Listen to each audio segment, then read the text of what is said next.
nandito po sa programang Kaagapay. And tonight, as usual, ang pro bono lawyer, Yes. si Attorney Waray Ibasco. Hello, Attorney. Anturay Pera. Sige. Salamat, of course, Lakay. Hindi lang pro bono, ha? Lagi abono. Sometimes, puro abono. Yan.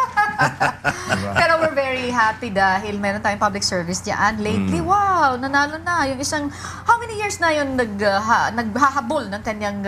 11 years. 11 years. Yung isang nurse na nagtrabaho sa abroad. Alam mo, inilaban din talaga nito, Lakay.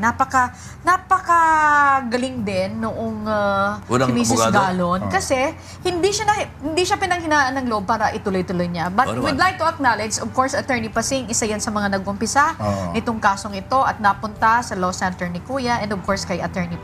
Basically, ano yung kaso niya, Attorney? Ang ganito, nangyari This is a nito. labor case, Attorney, right? Alam mo, ang isang agency, bago maaprubahan, meron silang pundo. Ibig sabihin, that's a recruitment agency. Yeah, Okay. Tapos may insurance pa. Ngayon, At may opisina. kung sakaling hindi mabayaran ng salary ang mga OFW, kaya bankrupt na yung company, di ba? Bankrupt na yung agency, bankrupt pa yung sa abroad. Diyan kukunin sa Escrow? escrow. Okay. So, ibig sabihin, a recruitment agency, you cannot put up a recruitment agency unless mayroon kang escrow. Okay. Okay. 2 million plus Okay. 1 million cash. Okay. Tapos, Ang nangyari nito, panalo na.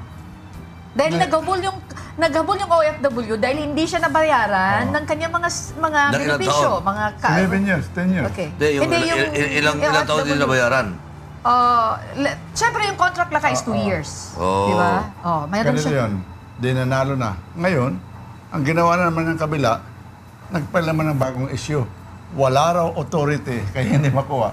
Yung kanilang tauhan na para pumirma ng kontrata sa ditong agency na ito.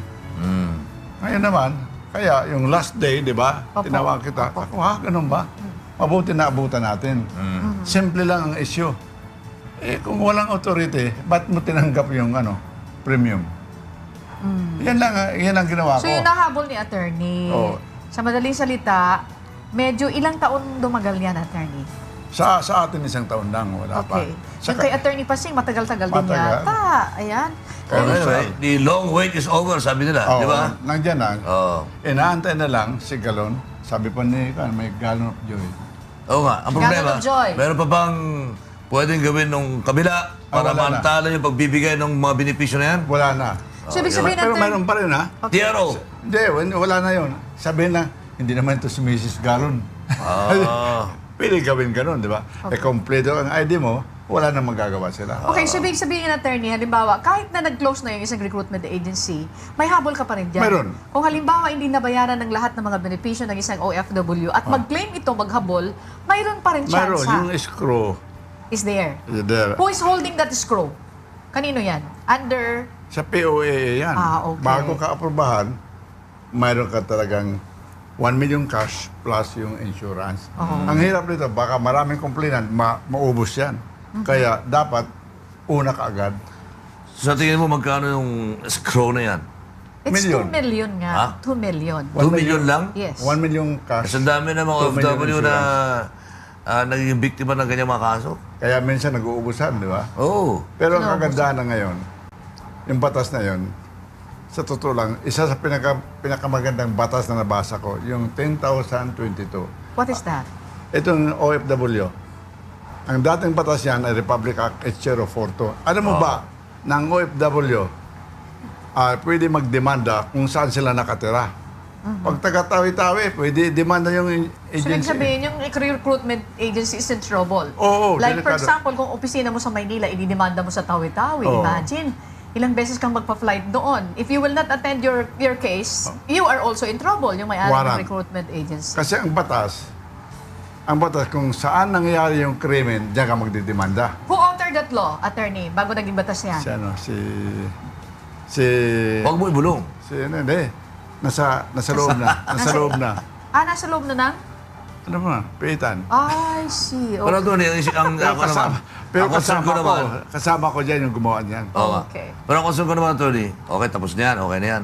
Baka naman yung proseso ng pag-claim naman niya sa gobyerno. Baka matagal na naman. Hindi, nandyan yan ang pera. Kasi nakapangalan na sa kanya yung kanyang panalo. Yan na nga, kahit na nandiyan na yung pangalan, kung kanino pa dadaan na naman yan. Wala na. Baka may Koreano pa dyan, may Canadian na naman yan. Hindi, wala na. Di ba? Wala na.